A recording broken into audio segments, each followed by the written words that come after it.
Hello mpenzi mtazamaji wa channel yetu pendwa, karibu tena. Leo ni siku nyingine.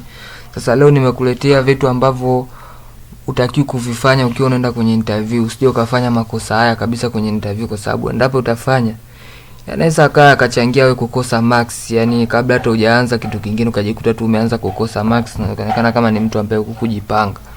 Kosa la kwanza ni usigonge mlango zaidi ya mara mbili. Yani unapofika pale unakuta mlango umefungwa, usije wewe ukaja ukagonga ule mlango zaidi ya mara mbili. Unatakiwa ugonge mara mbili tu, yani kaka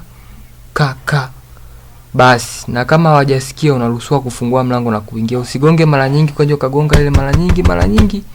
Bro, sister, utakosa max. Namba 2, kwenye kukaa, usikae ukaonesha kama unaona kama wewe namba 1 kutoka mkono wa kushoto huku amekaa kama vile ni mtu mwenye amechoka sana, au iko anachokiangalia kina msingi. Hiyo kwa wale wanaokufanyia interview wataona kama wewe unawadharau na unawachukulia kama vile hawana mantiki. Huyo wa pili kutoka mkono wa kushoto ni kama amekaa kama vile ni ana mawazo. Hiyo pia haitakiwi kwenye interview. Unatakiwa ukae kwa namna ambavyo unaonekana kama unawasikiliza na mawazo yako sehemu hiyo. Watatu kutoka upande wa kushoto amekaa kama vile tayari ameshapata kazi, yani amekaa kama tayari ni boss. Hiyo kwa Kiingereza inaitwa ego, inaonyesha kama unajidai sana.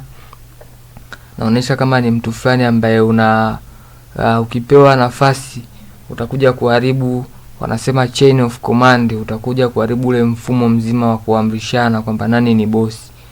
Lakini namba 1 huyo aliyokaa huku, huyo ndo amekaa katika namna nzuri ambayo inatakiwa kukaa kwenye interview. Unatakiwa ukae straight, ujiamini na umwangalie anayekufanyia interview.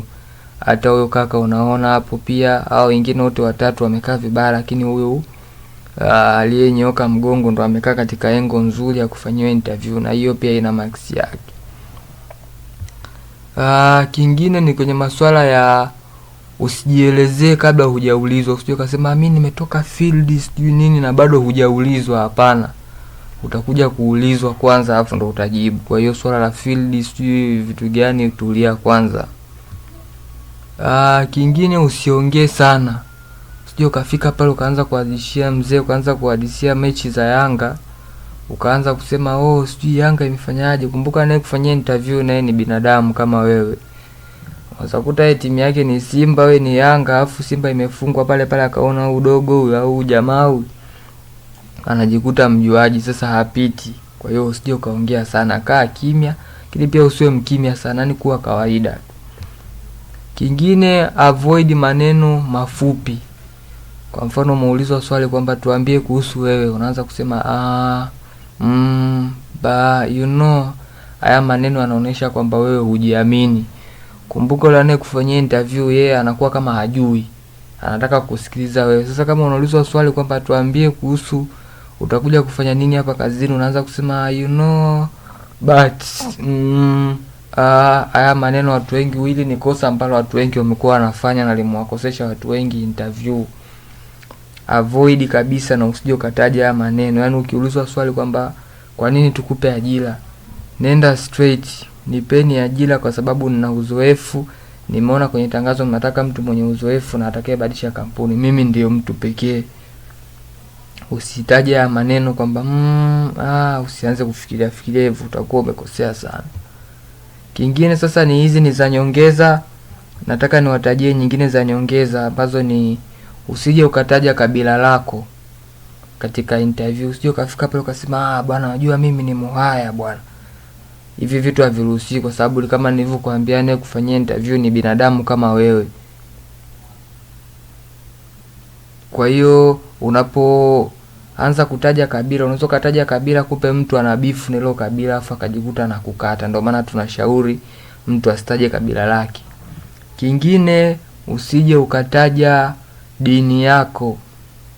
Avoid kabisa kutaja dini yako kwamba mimi ni Muislamu, mimi ni Mkristo. Hapana.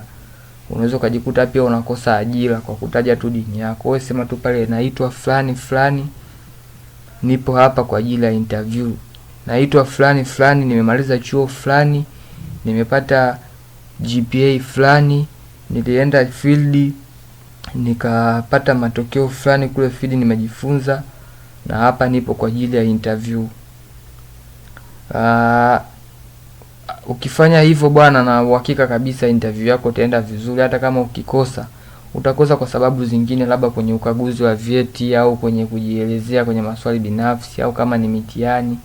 Lakini kuhusu swala la kuingia, ukifanya hicho nilichokuambia, utakuwa umejiweka sehemu nzuri sana. Endelea kusubscribe, tukuletee mambo mengi zaidi.